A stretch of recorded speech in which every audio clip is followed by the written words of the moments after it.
All right, hello everybody. This is Josh from Augurian. I'm here with Kevin Bauer. Super excited to have Kevin with me, and we're going to be talking about data. I'm excited because Kevin is a guy who's a big thinker about data, how brands and agencies should be using it today, and what it might look like in the future.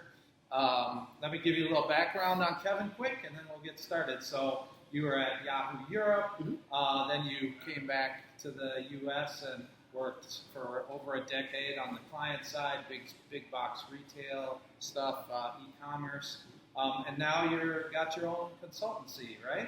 Kessel Digital. That's right. All right, so awesome. Well, thank you so much for being here. Thanks for having me. It's good to be here. Yeah. So like I said, data, that's what we're here to talk about. And one of the things that I spoke about in my episode 2 with Jen Swanson was this idea of speed of change. And when you and I were talking prior to filming the video, you mentioned that as well. So CMOs they're brought in to do like a specific job, or they kind of have a specific formula, and change happens and innovation happens, and so that kind of shakes their world. Right. So how do you see CMOs dealing with that?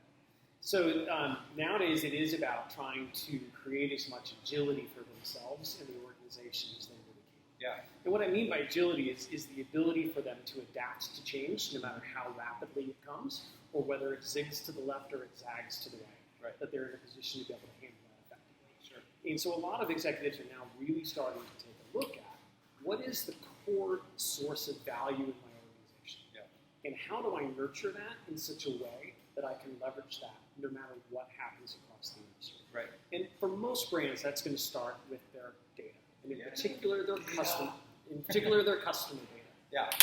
And so there's a lot of time and energy and effort being put into understandably right. How do brands get their arms wrapped around their data sets? Do they have a complete set of data? Do they have a true 360-degree single source of truth? And how do they leverage that across their organization so that no matter what technology gets plugged in tomorrow, no matter what change happens tomorrow, they have the data to be able to integrate and power whatever technology or methodology comes out. Yeah, you talked about like data as a product, where you're almost saying like it should be like a grocery store, right? Yes. And you should be able to go to the shelf and find what, like personas and what else? Yeah, I mean, it is a pretty apt analogy. Imagine going into a grocery store, and today they have aisles like bread and condiments and soda pop and whatever, right? In a business world or in a data world, those aisles might look like things like preference models. Sure. Another aisle might be targeting models. Another aisle might be attribution models. Yep. And so imagine creating a situation where your various employees, your various teams can go down the appropriate aisle for them and pull off a box off the shelf. It has branding, it has a wrapper, it has a set of ingredients telling them what the data is, where it came from, etc., and then be able to go off and use that product. That means that they don't have to continually go back to IT or engineering or data sciences to hard code and build something that can be heavy and laborious. Right. They can just plug and play into whatever technology or whatever system or other partner they're working with and take the product and go execute and focus more on the strategy side of things rather than data construction. Sure. So can you give us an example of like an industry where you see kind of this data layer really unfolding, maybe a area where they're either really focused on accelerating towards this, or they're challenged because they're getting disrupted? Yeah, it's a really good point. And it's happening all over the place, to be fair. I would say at the macro level, there isn't an industry that isn't being touched by this. Yeah. Whether it is due to trying to deal with privacy regulations like GDPR and CCPA, et cetera, or just the need to personalize experiences, do a better job of getting more performance out of the marketing spend, et cetera. Yep. However, there are a couple of industries that in particular have some really unique dynamics happening, putting even more focus on this. Okay. One of my favorites, if you will, is the energy and utility sector. Yep. It's one that a lot of us don't think about on a day-to-day basis. Just get my monthly bill. Correct. That's all I need. Correct. Get my bill, turn my light switch on, or these days, of course, tell Amazon or Google to turn on my lights for me, and that's all that I ever really think about.